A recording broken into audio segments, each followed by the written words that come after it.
আজকে যে আপনারা তথ্যগুলো দিয়েছেন জনগণকে, সেই তথ্যগুলা কি ঠিক ছিল? আপনাদের কোনো সদস্য কি সেই সিরিয়ালটা দিয়ে অন্য জায়গায় পায় নাই বা এরকম কিছু হয়েছিল?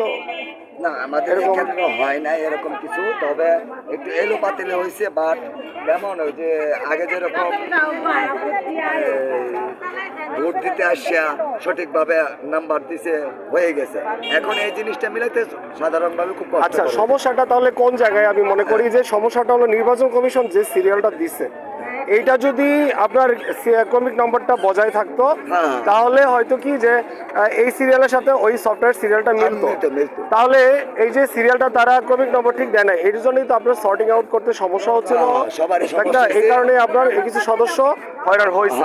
তাহলে আমরা আমাদের ধারণা যে নির্বাচন কমিশনের যে তথ্যটা সেটা যদি ক্লিয়ার হয় তাহলেই বরঞ্চ এই সদস্যগুলো সমস্যা হয় না, ঠিক না? এটা মনে করছেন, তবে এটা ওনাকে সর্বোচ্চ সহযোগিতা করতে বলেন, যে বোধ ম্যাচ করে যেন সিরিয়ালটা ঠিক করে দেয়, ঠিক আছে?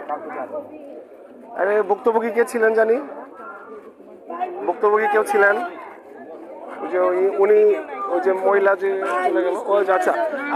আপনি যে ঘুরে আসছেন, তাহলে কোন কেন্দ্র থেকে ঘুরে আসছেন? না না, কেন না, আমার সিরিয়াল নাম্বারটা যে মিসম্যাচ হয়েছিল। না না, সিরিয়াল নাম্বার না, আমার এখানে রুম নাম্বার, যেখানে আমার মানে শাহাদাপুর 11 নং ওয়ার্ড, তাই না? আমি তো শাহাদাপুর, তাই না? আমার ওখানে যা দেখি পরে দেখি ওইটাকে ফেসে ওই পরে আমি খুঁজে পাই। তাহলে মানে এইখানে ভুল করছিল, তাই না? যে যারা সিরিয়াল নাম্বার টানাইছে, না ওখানে এলাকার নাম বলে দিচ্ছে না, যেমন আমরা হলাম শাহাদাপুর, ওখানে একটা 10, 11, 12 তিনটা করছে না ওই এলাকাতে। আমারটা না না 11 নং ওয়ার্ড। সময় নেই। তাহলে এখানে একটু তথ্যে ভুল ছিল, তাই না? যে এই তথ্যটা ওই রুম নাম্বার ম্যাচটা করে না। কথা ভুল না, যেমন এখানে নাম্বারটা আমি দেখছি, ওটা হলো ওয়ার্ড, মানে 10 নম্বর ওয়ার্ড, 11 নম্বর, 12 নম্বর, রাইট?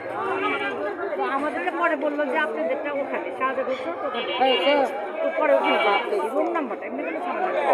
ঠিক আছে, ধন্যবাদ।